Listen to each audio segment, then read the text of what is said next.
Vēlos dalīties ar liecību par īpašu Dievu pieskārienu.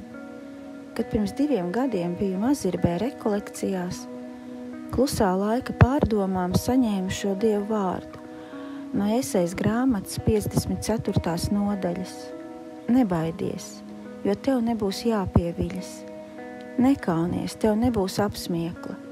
Tu aizmirsīsi savu jaunības kaunu, savu apsmieto atraitnību tu neatcerēsies, jo tavs laulāts vīrs ir tavs radītājs. Pulku kungs ir viņa vārds, un tavs izpircējs ir Izraēls svētais. Viņš ir visas zemes dievs. Tajā laikā, esot jūras krastā, jautāju Dievam, bet atbildi uzreiz nesaņēmu. Tikai dziļi piedzīvoju to, cik ļoti Dievs mani mīl.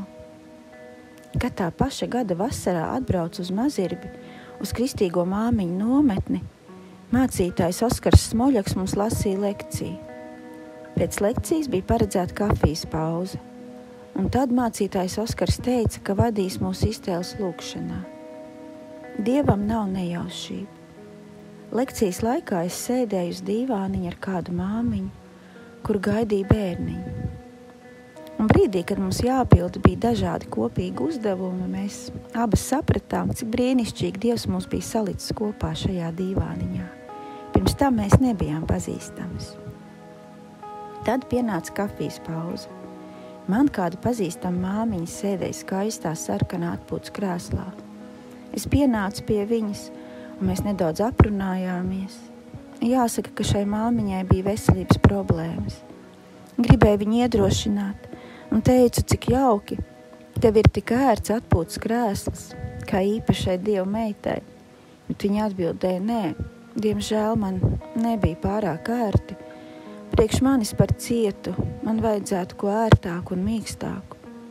Piedāvāju viņai savu vietu dīvānā, kur savukārt bija ļoti ērti un mīksti.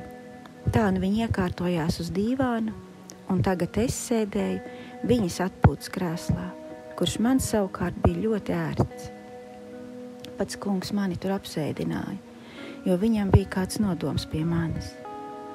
Oskars mums lēnām izstāstīja, kā notiks iztēles lūkšana, ka viņš mums lasīs rakstu vietu no Jāņa evaņģēlija 4. nodaļas par Jēzus sarunu ar sievieti pie akas. Viņš mums teica, lai mēs ērti iekārtojamies, ieklausamies evaņģēlija lasījumā, ko viņš lasīs lēnām un vairākas reizes, un lai mēs cenšamies būt klātesoši šajā notikumā. Viņš vēl piemetināja, ja pēkšņi gribas raudāt, nepārtrauciet to, ļaujieties, lai Dievs vada. Un tad tas notika. Es atlaidos krēslā, iekārtojos, tik ērti, aizvēru acis un klausījos. Centos sevi iztēloties šajā rakstu vietā, bet nekādi nevarēju. Un tad es attapos, ka esmu apsēdusies Jēzum blakus, mēģinu ieklausīties viņa sarunā ar sievieti, bet galvu esmu ielikusi Jēzum klēpī un nemāku to paskaidrot. Bet bija tā, it kā gars mani būtu aiznesis atpakaļ manā pagātnē, jo pēkšņi atrados pazemota un izmisusi pagrabā uz grīdas, kur mani pirms 30 gadiem izvaroja. Pie manis notupies uz ceļiem, baltās drēbēs sēdēja Jēzus, pats ķēniņš, un mani maigi mazgāja. Noslaucīja, un tad uzvilka man baltu kleitu, un galvā man uzlika ziedu vainagu. Viņš ņēma mani pie rokas un izveda zaļā pļavā, kur mēs sadavušies rokās, kā bērni, griezāmies aplī, dejā un smējāmies. Smējāmies un dejojām. Es vairs nedzirdēju, ko lasīja Oskars. Bijām tikai es un Jēzus. Pēc kāda laika lēnām sāku dzirdēt klusas balsis. Sajūtu, kā asaru straumes līst man pār vaigiem, un es ļāvos tam. Tik ļoti gribējās apstādināt šo brīdi. Tā bija atbilde šai rakstu vietai, ko biju saņēmusi pavasarī, rekolekcijās. Tev nebūs apsmiekla. Tu aizmirsīsi savu jaunības kaunu, jo tavs laulāts vīrs ir tavs radītājs. Tā bija dziedināšana. Jēzus mani nomazgāja. Jēzus apklāja manu kaunu, ņēma pie rokas un izveda skaistā ziedu pļavā. Paldies Tev, Jēzu, ka Tu nekad nemainies.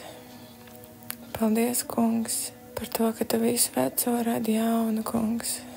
Paldies, Jēzu, ka Tu mūs atjauno, ka Tu mūs atbrīvo.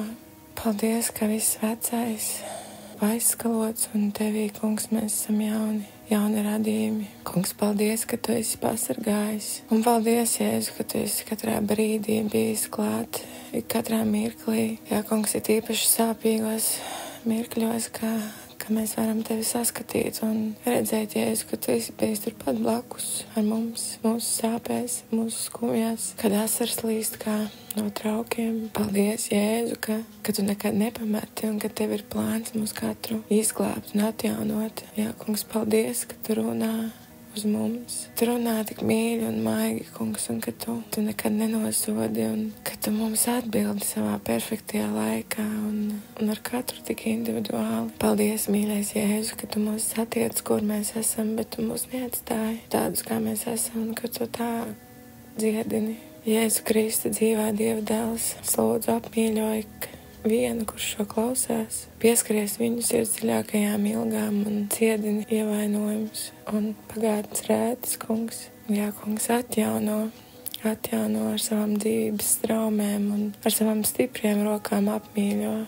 Mūsu Tēvs debesīs, svētīts lai top Tavs vārds, lai nāk Tava valstība, Tavs prāts, lai notiek kā debesīs, tā arī virs zemes. Mūsu dienascho maizi dod mums šodien, un piedod mums mūsu parādus, kā arī mēs piedodam saviem parādniekiem. Un neieved mūsu kārdināšanā, bet atpestī mūs no ļaunā, jo Tev pieder valstība, spēks un gods, mūžīgi mūžos. Āmen. Lai mūs svētī un pasargā visspēcīgais Dievs Tēvs, Dēls un Svētais Gars. Āmen. Aicinu piedalīties audio liecību projektā Mīlestības ceļš liecībās arī tevi. Ieraksti balsziņās savu stāstu, kā Dievs sevi ir tev atklājis, ko Viņš ir darījis un kā Jēzus ir tev palīdzējis, uzmundrinot, samīļojot, dziedinot, stiprinot. Esi daļa no dzīvā evaņģēlija pasaulē un ieraksti savu audio liecību telefonā, izmantojot balss ieraksta aplikāciju un nosūti to uz e-pastu liecības@gertrude.lv